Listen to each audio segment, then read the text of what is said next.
தமிழ் உறவுகளுக்கு வணக்கம். இது உங்கள் வேர்களை தேடி தமிழ் மீடியா. மகாவிஷ்ணு நிற்பார், இருப்பார், கிடப்பார் என்பதை அறிவோம். இதில் அவருடைய சயன திருக்கோலமே நிரம்பவும் வசீகரமானது. கிட்டத்தட்ட 37 தலங்களில் அவர் சயனித்திருக்கிறார் தமிழகத்தில். அந்த சயனத்தில்தான் எத்தனை வகை. 30க்கும் மேற்பட்ட இடங்களிலே அவர் சயனித்திருப்பது ஆதிசேஷன் பேரிலேதான். இதனைதான் புஜங்க சயனம் என்று சொல்வார்கள். மற்றவையெல்லாம் உத்தியோக சயனம், தர்ப்ப சயனம், போக சயனம், மாணிக்க சயனம், வடபத்திர சயனம், வீர சயனம் என்று சொல்லுவார்கள். சயன திருக்கோலம் என்று சொன்னவுடனே நம்ம அனைவருக்கும் நினைவுக்கு வருவது திருவரங்கம் ரங்கநாத பெருமாள் திருக்கோவில்தான். அந்த கோவிலில் 18 அடி நீள திருமேனியுடன் 5 தலை ஆதிசேஷன் மேல் வானத்தை பார்த்த வண்ணம் சயன திருக்கோலத்தில் காட்சியளிக்கிறார். இதைவிட சிறப்பாக ஒரு தலத்தில் திருமால் சயன திருக்கோலத்தில் காட்சியளிக்கிறார். அந்த தலம்தான் ஆவராணி. நாகப்பட்டினத்திலிருந்து திருவாரூர் செல்லும் சாலையில் இருக்கும் சிக்கல் என்னும் ஊரிற்கு தென்மேற்கே 4 கிலோமீட்டர் தொலைவில் அமைந்திருக்கிறது ஆவராணி என்னும் அழகிய கிராமம். இந்த கிராமத்தில்தான் அனந்த நாராயண பெருமாள் கோவில் கொண்டிருக்கிறார். இத்தலத்து தாயாரின் திருநாமம் அலங்காரவல்லி. பஞ்சநாராயண தலங்களில் இந்த தலமும் ஒன்று.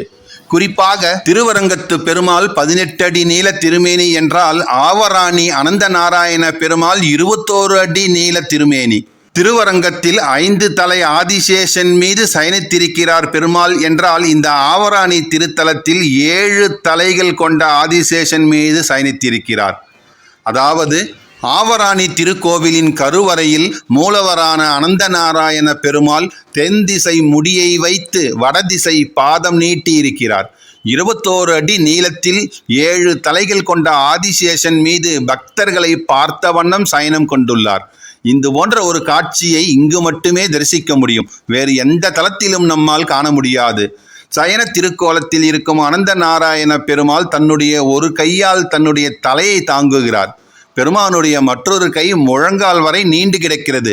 கண்ணங்கரிய வடிவத்திலே தைல காப்புக்குள்ளே இருக்கிறார். இந்த கோவிலின் தனி சிறப்பு என்னவென்றால், மூலவர் தலை முதல் கால் வரை அலங்காரத்துடன் காட்சியளிக்கிறார். சிரத்தின் மேல் மணிமகுடம், அழகான நீண்ட காது வளையங்கள், திருமார்பில் நலங்கிலர் என்னும் ஆரம், தண்டம், தாரணம், சிரேஷனம், கடகம் போன்ற ஆபரணங்கள்.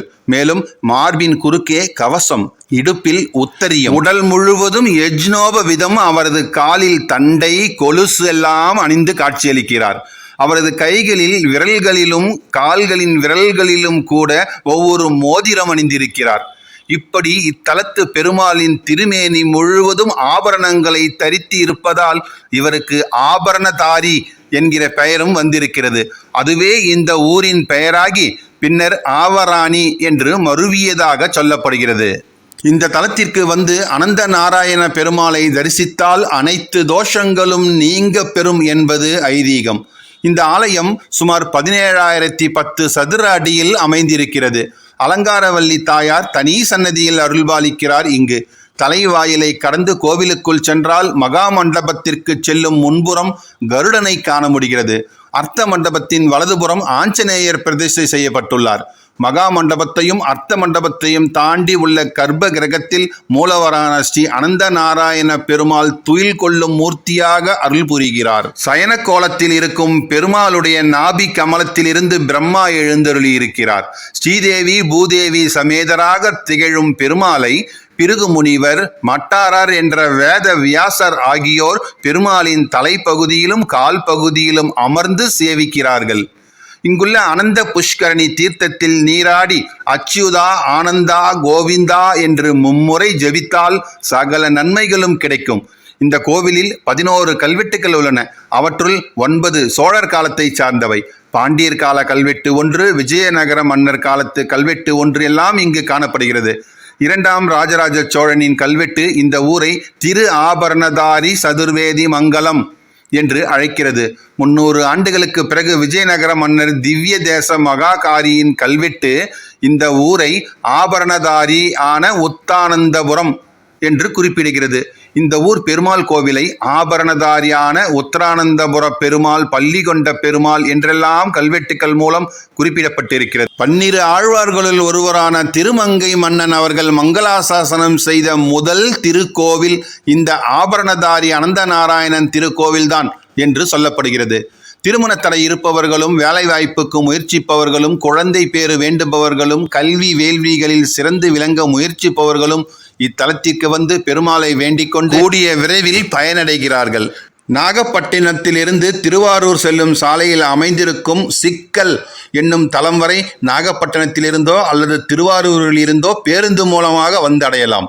இந்த சிக்கல் தலத்திலிருந்து 4 கிலோமீட்டர் தொலைவு ஆட்டோ மூலம் பயணித்து ஆவராணி திருத்தலத்தை அடையலாம். இந்த ஆலயம் தினசரி காலை 9 மணி முதல் 11 மணி வரையிலும், மாலை 5 மணி முதல் இரவு 7 மணி வரையிலும் நடை திறக்கப்பட்டிருக்கும் என்பதை தெரிவித்துக் கொண்டு உங்களிடமிருந்து விடைபெறுகிறேன். இந்த காணொளி உங்களுக்கு பிடித்திருந்தால் லைக் பண்ணுங்க, ஷேர் பண்ணுங்க, மறக்காம உங்கள் கருத்துக்களை கமெண்ட் பாக்ஸ்ல கமெண்ட் பண்ணுங்க. நன்றி, வணக்கம்.